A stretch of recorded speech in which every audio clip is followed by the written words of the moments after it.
इससे पहले हमारे चैनल पर बहुत सारे हिस्ट्री और ज्योग्राफी के प्रश्नों का ट्रिक बताया गया है और इस वीडियो में आज देखेंगे मुगल साम्राज्य के अंतर्गत आने वाले शासकों का क्रम। मुगल साम्राज्य के अंतर्गत आने वाले शासकों राजाओं का क्रम कि एक के बाद एक कौन बैठे। मुगल साम्राज्य में ये नियम था कि उत्तराधिकारी जो होगा राजा के ही वंशज होंगे और राजा के वंशज यानी कि राजा की मृत्यु के बाद उसका बड़ा पुत्र होगा। ठीक है, तो यहाँ पर चलिए आइए देखते हैं इस वीडियो में मुगल साम्राज्य के शासकों का क्रम। मुगल साम्राज्य के शासकों का क्रम, बहुत विद्यार्थियों को ये क्रम का ट्रिक पता होगा, फिर भी आइए देखते हैं इसको। ठीक है, तो चलिए आइए देखते हैं कि मुगल साम्राज्य के शासकों का क्रम का इसका जो ट्रिक होगा भाज BHAJ भाज सा। तो यहां पर देखते हैं भाजसा। तो मुगल का जब भी बात करेंगे तो माइंड में आना चाहिए कि हिस्ट्री में, ठीक है, अकबर बाबर। हिस्ट्री का जैसे बात आता है तो छात्रों के मन में विचार आता है कि वही अकबर बाबर, तो वही है मुगल साम्राज्य।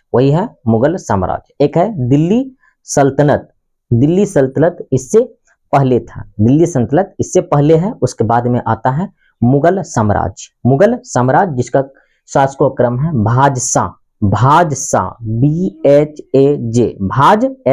सा।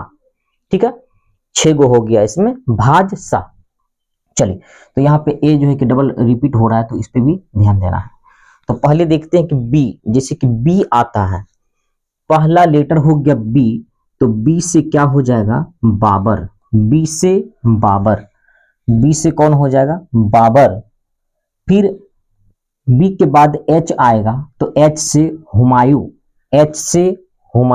बी से बाबर, एच से हुमायूं। और उसके बाद आता है ए, तो ए से हो जाएगा अकबर। और ए के बाद आता है जे, तो जे से जहांगीर हो गया। और फिर जे के बाद आता है एस, तो एस से हो गया शाहजहां। एस से क्या हो गया शाहजहां। और फिर लास्ट में ए आता है तो इसका हो जाएगा ए से औरंगजेब। ठीक है, चलिए इसके बाद अब देखते हैं यहां पर 2 जगह ए आता है। तो पहला ए जो होगा वह होगा अकबर।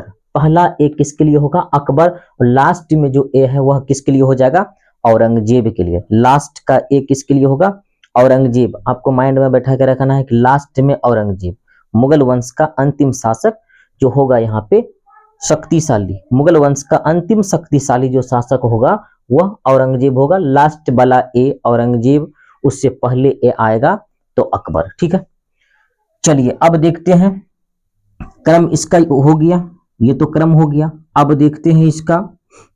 ठीक है, हाँ, ये पूछा जाता है कि बाबर से पहले कौन, ये अकबर से पहले कौन था। अकबर से पहले तो ए से पहले एच, तो हुमायूं। अच्छा, अकबर के बाद बोलेगा तो ए के बाद जे आता है तो जे से जहांगीर। इस प्रकार से भी आगे पीछे सीरियली देखेंगे। उसके बाद अब यहाँ पे शासन काल देखा जाए, यदि देखा जाए तो सबसे पहले जो था कि पानीपत का जो युद्ध हुआ था 1526 ईस्वी में, उसमें जो है लोदी वंश के शासक जो थे, लोदी वंश के जो शासक थे इब्राहिम लोदी को बाबर ने पराजित किया था। और उसके बाद जो है कि तब मुगल वंश का स्थापना किया था। तो मुगल वंश का स्थापना किसने किया था बाबर ने। इब्राहिम लोदी का अंत हुआ, बाबर का उदय हुआ और दिल्ली की गद्दी पर मुगल साम्राज्य का स्थापना हुआ और बाबर गद्दी पर बैठा। तो शुरू में यहाँ बाबर हो जाएगा, तो कब से स्टार्ट होगा ये आपका स्टार्टिंग वाला याद रखना है 1526 का ये टर्निंग पॉइंट है आपका। 1526 का टर्निंग पॉइंट है कि यहाँ पे मुगल साम्राज्य का स्थापना होता है 1526 ईस्वी। 1500 बाबर जो रहा था 1526 से 30 यानी कि केवल 4 वर्ष तक रहा था बाबर मुगल साम्राज्य यानी कि दिल्ली की गद्दी पर 1526 से 30। जैसे यहाँ पर लास्ट हो गया एक का लास्ट होता है 30 में, तो दूसरे का प्रारंभ कब होगा, तो 30 से प्रारंभ होगा। इसके बाद आएगा हुमायूं।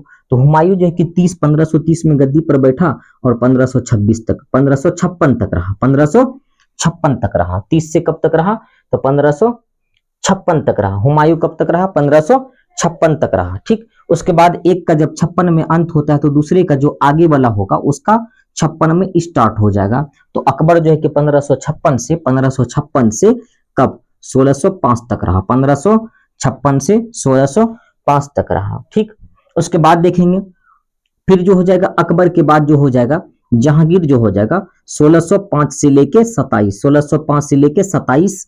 ठीक है, यानी कि ये 22 वर्ष तक रहा।